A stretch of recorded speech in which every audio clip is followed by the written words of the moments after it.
integrity, and sinlessness to be able to convict the world. You remember the Bible talks about don't go looking to remove a speck from your brother's eye when you have a plank in your own eye. I shouldn't be going and telling you what to do when I don't have my own life in order in that affair.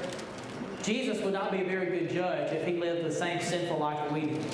But Jesus can convict the world of sin and convict the world of righteousness because he's the definition of righteousness. His life is the example of that.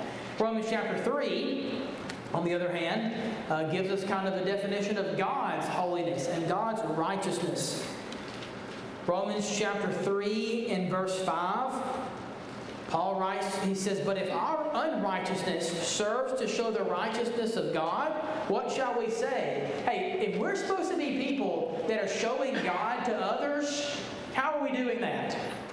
By our unrighteousness. God has used unrighteous people to show His righteousness in some ways. He's used people to show perfection, and people are not perfect.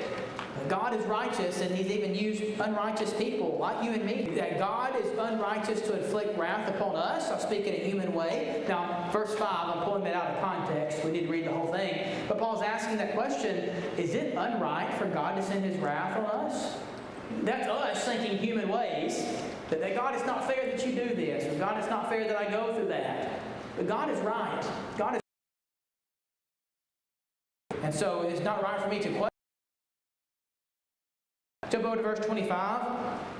Whom God put forward, talking about Jesus as a propitiation by His blood to be received by faith. This was to show God's righteousness, because in His divine forbearance He had passed over former sins. Jesus was sent to die on the cross and pay the price for my sins, and that shows God's righteousness? We see God's righteousness in someone dying on a cross? Really? That kind of goes back to what we started in verse 5. Is it right for me to know what's right in God's eyes? For me to look at things in my life and say, God, that's not fair. God, I shouldn't have to deal with that. God, we shouldn't have to go through that. Jesus could have asked that, couldn't he? Jesus had the greatest example of unfairness. He dies on a cross for sin when He has no sin. God shows His righteousness in redeeming man and loving man and caring for man, that He would send Jesus to die for us. Your questions, comments about those definitions before we look at some examples?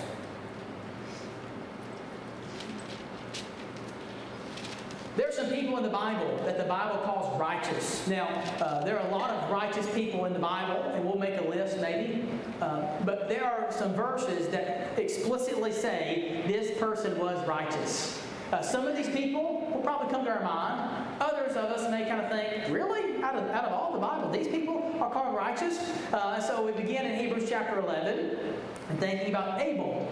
By faith, Abel offered to God a more acceptable sacrifice than Cain, through which he was commended as righteous. God commending him by accepting his gifts, and through his faith, though he's dead, he still speaks. The Bible comes right out and says Abel was considered to be righteous because of his sacrifice that he made. Back in Genesis chapter 4. Abel, a picture of righteousness. We might would think of that.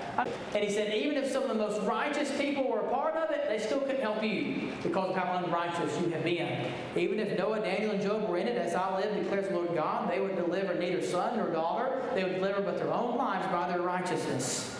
These men were very righteous. But you folks are so unrighteous that they couldn't even help you, is the analogy Ezekiel is using. Those might be the Mount Rushmore. Mount Rushmore has 4 faces. This might be the 3 of righteousness. We probably could add a few more to that. But you think about Noah. Noah's a man of righteousness. The whole world is immoral and wicked and evil, except for one man and his family. That's a picture of righteousness. We find it difficult to be righteous in our world, and we've got a lot of people around us to support us